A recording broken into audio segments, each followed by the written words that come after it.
મોટી ખબરથી ભાજપે વધુ ઉમેદવારોની યાદી જાહેર કરી છે। એમાં રાજકોટ કોર્પોરેશનના ઉમેદવારોની યાદી જાહેર થઈ ચૂકી છે। 18 વોર્ડના 72 ઉમેદવારોના નામ જાહેર કર્યા છે, જેમાં પૂર્વ મેયર, સ્ટેન્ડિંગ કમિટી ચેરમેનની ટિકિટ કપાઈ છે, દંડકની પણ ટિકિટ કાપવામાં આવી છે। તો વડોદરાની જે પેટર્ન હતી એ પેટર્ન પર આપ જોઈ રહ્યા છો, જેમાં પૂર્વ મેયર, સ્ટેન્ડિંગ કમિટી ચેરમેનની ટિકિટ કાપવામાં આવી છે। નવા ચહેરા દંડકની પણ ટિકિટ હાલમાં કાપવામાં આવેલી છે।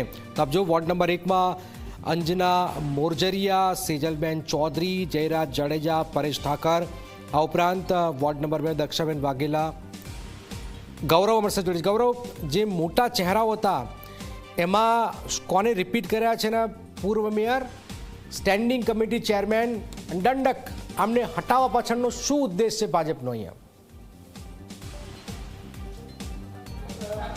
ચોક્કસ જ જનક, રાજકોટ મહાનગરપાલિકાની ચૂંટણીની અંદર ભારતીય જનતા પાર્ટી દ્વારા આજે 18 વોર્ડની અંદર 72 ઉમેદવારો છે તે જાહેર છે તે કરી દીધા છે, અને આતુરતાનો અંત છે તે હવે આવ્યો છે। ખાસ કરીને રાજકોટ મહાનગરપાલિકાની અંદર જેટલા પણ પદાધિકારીઓ હતા તેમાં મેયર નૈનાબેન પેટડિયા હતા, તેમની ટિકિટ કપાઈ છે। સ્ટેન્ડિંગ કમિટીના ચેરમેન જયમીન ઠાકરની ટિકિટ કપાઈ છે, દંડક મનીષ રાડિયા છે તેમની પણ ટિકિટ કપાઈ છે, અને શાસક પક્ષના નેતા લીલુબેન જાદવ હતા તેમની પણ ટિકિટ છે તે કપાય છે। એકમાત્ર ડેપ્યુટી મેયર નરેન્દ્રસિંહ જાડેજા હતા કે તેમને ફરી એક વખત ભારતીય જનતા પાર્ટી દ્વારા રિપીટ કરવામાં આવી છે, અને તેમને વોર્ડ નંબર 3ની અંદર જ તેમને ટિકિટ છે તે આપવામાં આવી છે। જી 24 કલાક દ્વારા જે નામો, સંભવિત નામો જે જાહેર કર્યા હતા તેના પર ભારતીય જનતા પાર્ટી દ્વારા મોહર છે તે લગાવવામાં આવી છે, અને ખાસ કરીને જે કહી શકાય કે ઉદ્યોગપતિ જે હેરમાં છે, ઘનશ્યામ હેરમાં, તેમની પણ 10 નંબરની અંદર ટિકિટ છે તે આપવામાં આવી છે। મનીષ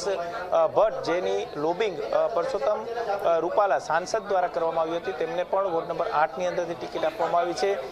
વોર્ડ નંબર 2ની અંદર યુવા ચહેરા તરીકે ધૈર્ય પારેખને ટિકિટ છે તે આપવામાં આવી છે, અને સતત જે રીતના ખાસ કરીને જી 24 કલાક દ્વારા જે નામો જાહેર કર્યા હતા તે તમામ નામો પર જે મોહર છે તે લાગી છે। આપણી સાથે દર્શિતાબેન શાહ છે, તેમની સાથે વાત કરીશું।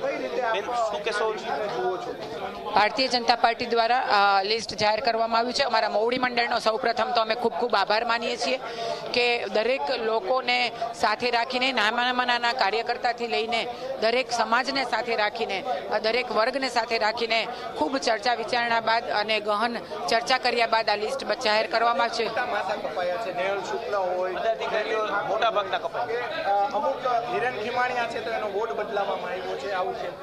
જે આ વખતે ભારતીય જનતા પાર્ટીએ એ સ્પષ્ટ સૂચના આપવામાં આવી હતી કે જે વ્યક્તિ જે જગ્યાએ રહે છે ત્યાંથી જ એમને ટિકિટ આપવામાં આવે, એટલે જેથી કરીને જેનું જ્યાં રેસિડન્સ છે અને જે ઉમેદવાર જે જગ્યાનો રેસિડન્સ છે ત્યાંથી જ એને ટિકિટ આપવામાં આવે, એ માટે થઈને દરેક જગ્યાએ એ જ રીતે એ ગાઈડલાઈન અનુસાર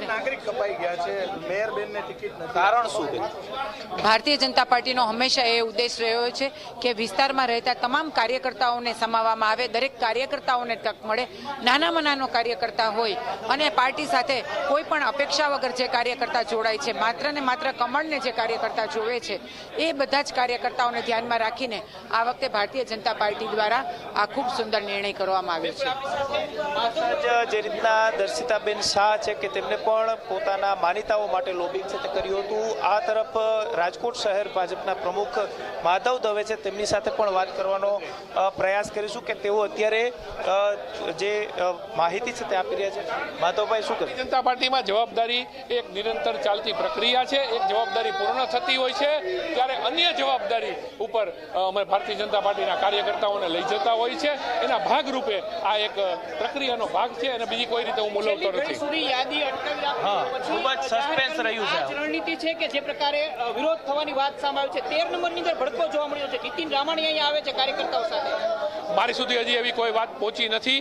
અમે જે કાંઈ પણ હશે, અમે ભારતીય જનતા પાર્ટી એક પરિવાર ભાવનાથી કામ કરે છે, અમે એમની સાથે વાત કરી પૂર્ણ કરી। નામ કપાણા, પદાધિકારીઓ કપાણા ખાસ મારી વાત લિસ્ટ હજી હું વાંચવાની શરૂઆત કરું એ પહેલાં મીડિયાની સાથે મારી વાત ચાલુ થઈ ગઈ હતી। હું લિસ્ટનો હમણાં અભ્યાસ કરી અને આ બાબત પણ હું તમારી સાથે વાત કરવા માગું છું, પછી આપણે વાત કરીશું। પણ અત્યારે હું એટલું કહીશ કે ભારતીય જનતા પાર્ટી ખૂબ સારી રીતે આ ચૂંટણી જંગમાં પ્રવેશ કરશે અને ખૂબ જંગી બહુમતીથી જીતાઈ જશે. બંદોબસ્ત પણ મૂકી દેવાયો છે, કોઈ નારાજ કાર્યકર્તા આવે ના એ એક અમારી સ્વાભાવિક પ્રક્રિયા છે, એટલા માટે કે આજે ખૂબ કાર્યકર્તાઓ અહીં આવશે અને આનંદથી અમારી જે વ્યવસ્થા તંત્ર છે એમાં ફોર્મ ભરવું એ આજની વ્યવસ્થામાં સૌથી અગત્યનું.